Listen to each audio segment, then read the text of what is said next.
found there's a public perception that when you have pursued a career in the arts, that you should do so for the love of the art and not make money. Pay as little to yourself as you can because your reward is in doing the art. And every ballroom dance professional I know got into this for a love of what they're doing.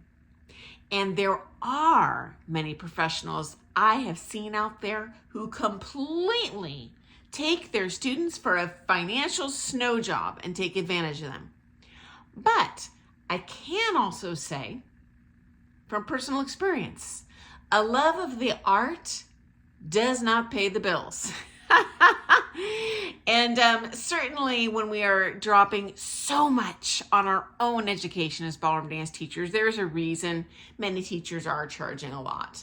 But I have a story time for you today about lowering my prices, and not a little bit, but by $30 for every single private lesson. Here's why. Back when I opened a ballroom dance studio, I, as you may know, opened the largest ballroom dance studio in the United States. So at any given time, I had as many as 30 teachers, both employees and independent contractors. When I first opened, I only hired employees. I did not allow in any leasers. I can get into another video of why I chose that path. Anyway, I had a very idealistic approach to business, and I looked to the ballroom dance world through rose-colored glasses. And I wanted to have an egalitarian pay system for my business, where I was not paying myself more than anyone else, where everyone was equals. They are working just as hard as me, so they should be being paid just as much as me. I should be charging just as much as every other teacher here, so that students choose based on liking the teacher, rather than the cheapest person, blah, blah, blah, blah, blah, blah. Well, let me tell you what happened, friends. Did not go as expected.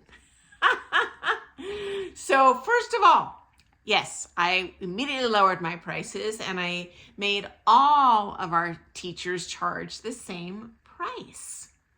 But naive me, unbeknownst to me at the time. Okay, first of all, not all teachers are good teachers.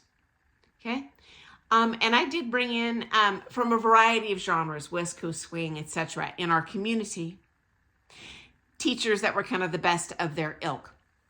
Although I was the only championship level pro ballroom dancer at that time, we do have many other, strong dance communities here, salsa, West Coast, Argentine, Lindy Hop. Anyway, I was a darn good teacher. That's how I saved all that money to build that ballroom. I was already more than fully booked. I could not handle anything else. But to my surprise, everyone wanted to book with me.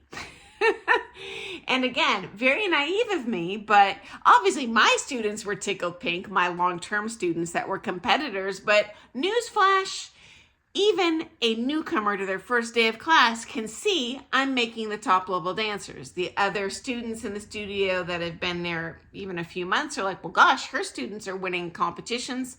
My teachers aren't even going to comps, or they're not learning as fast. Everyone wanted to take with me. Mama only got so many hours in the day. It was exhausting. And trust you me, running the largest ballroom dance studio in the country is more than a full-time job. I was burning the candle on both ends. I was exhausted. I was totally burnt out. I was not able to bring 100% to the table for my students. But guys, even worse, I was starving the other teachers in my studio out. The whole reason I had dropped my prices was so that they would be making just as much as me. all that happened, they're commissioned, they're not working, okay? Now they got to go get side hustles. And I'm stuffing all the students with me. So this was not a desirable result or positive really for anyone. And it was just really an eye-opener for me. Now, I did go into that with the most honorable intentions and wanted the best for everyone. But yeah, that was a hard, ugly fail for many people, including me and my quality of life and sanity. I just couldn't do it. And my teachers were pretty upset too. Understandably, I, as a studio owner, as their boss, have an ethical and fiduciary responsibility to provide sufficient income so they can support their family. So guys, yeah, that dumpster fire lasted about 7 weeks, and it became very clear that this was not going to function in any way, shape, or form. So I did at that point incrementally keep raising my prices back up to the original prices, which then hacked off my long-term students. I wish I never did it to begin with, but you know what? We all make mistakes in our ballroom dance career.